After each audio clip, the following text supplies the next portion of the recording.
as an organization to promote a public debate about legitimization of psychedelic research, clinical use of substances and cultural awareness.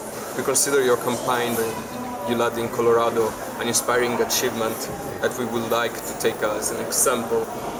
So, however, your success surely hasn't been easy. So, are there any advices you mostly consider fundamental for us to make an effective, that are most effective to overcome prejudice and drive a proper dialogue towards real social change? Great question. Thank you. I think two things. The first thing to consider, which is very important, which we did in Denver, is that we had really a mission to rebrand psilocybin mushrooms and really psychedelics in general away from the stigma of the 60s and 70s counterculture revolution, and learning how to have this conversation in a way that's accessible to 21st century citizens and elected officials, right? And so this conversation is a grassroots conversation. It's a people-powered movement, right? And so the more individuals you can gather who can share about their positive experiences and who are willing to step out of the psychedelic closet and speak about this publicly in a way that's, of course, supportive of the overall mission is highly beneficial. Thank you. Can you briefly show what are the major obstacles to overcome and the fundamental errors to avoid in the dialogue towards general public, increasing consensus? Sure. Yeah, thank you. You know, we were lucky in Denver because we were early adopters. You know, we did not encounter really any opposition whatsoever. And which is very unique, right, for a campaign of this nature.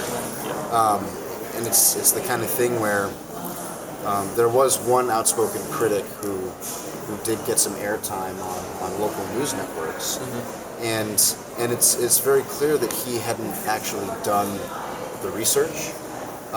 You know, and just for the listeners and viewers who are seeing this interview, like, beyond the shadow of a doubt, we know for a fact that psilocybin is it's non-addictive, and it's not physiologically harmful to humans.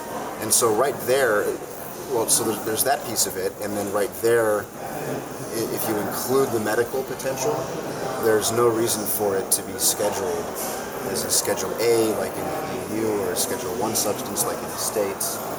And so I think the biggest challenge that needs to be overcome in this conversation is really that education piece. You know, at least in the United States, there are millions of people who've tried psilocybin mushrooms and other psychedelics in their lifetime. I think it's around 10% of the American population, if not more. And I wonder how many were actually honest on that survey when they were asked, like, have you ever used a psychedelic? And so, yeah, and then another challenge as well is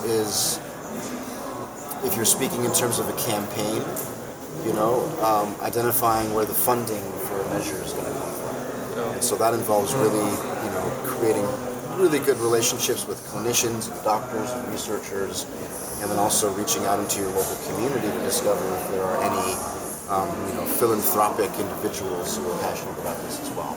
And I would almost guarantee there are many of those kinds of people. Thank you.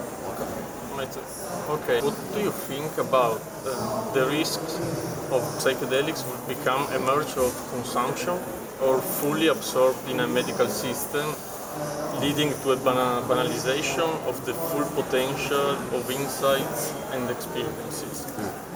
What do you consider to do a proper psychedelic education?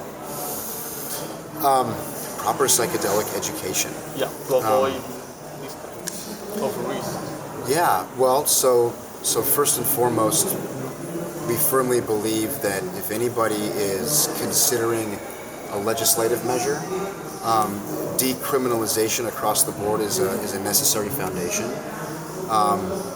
Because, and then in terms of like, clinical or therapeutic use versus individual personal use, it's really a both and situation. And thankfully, both models can fit and work together. And thankfully, because mushrooms have been used for thousands of years throughout human history, there's already a pretty standard protocol to use mushrooms and use psychedelics that will maximize these benefits. And so really it's really like really three primary things. It's your mindset, it's your intention, why am I choosing to use this powerful substance and how would I like it to improve my life? It's knowing the environment in which you're choosing to consume, and you'd want to make sure that that environment is that, especially if you don't have experience, that you feel safe and familiar and comfortable. We always recommend starting low and slow, and in many cases, especially for people who haven't tried these substances before, actually having someone there who's sober, who can sit with you through the experience, so that if you start to encounter something that's challenging or a little bit disorienting, then they can just reassure you that you're safe, and basically your sitter can be there to let you know everything's okay. And then from there, really doing your own research on the strain that you're consuming, knowing the amount of psilocybin in that strain if you're eating mushrooms, and dosing it properly. And then from there, if you can really have all of those bases covered, in many ways it allows you to just let go into the experience because you know that you're safe. You know the substance you've taken, you're in a safe environment, you've got a friend there if you need it, and that can alleviate so many of the fears that are associated with these types of experiences, especially when they get challenging, because they can be scary. And that's, honestly, that's a part of the process. Like, if somebody's having a challenging experience, that's usually an indication that there's something that needs to be worked on within the person's psyche or within their personality. Right? Thank you. We have enough time maybe to make the question for Vanis Antoni. Okay. From Australia. Please. Okay. Which communication strategies would you recommend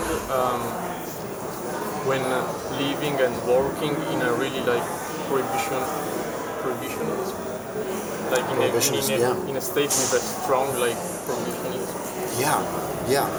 Communication strategies. So, first of all, you never want to incriminate yourself, right? Like it's, especially if you're in a prohibition culture, it's never a good idea to basically share the date, the place, and the time, the if and the when and the with who's of your experience. In Colorado as well, there's a very strong, how do I say this, transformational community. Yoga, meditation, a lot of Eastern philosophy as well. Denver's an amazing mix of so many beliefs and worldviews, and I think that's why this works, honestly. So, a long-winded answer to your question, but I think people are definitely starting to become more curious about how can we use these substances to improve our lives and gain a deeper understanding of ourselves and our role in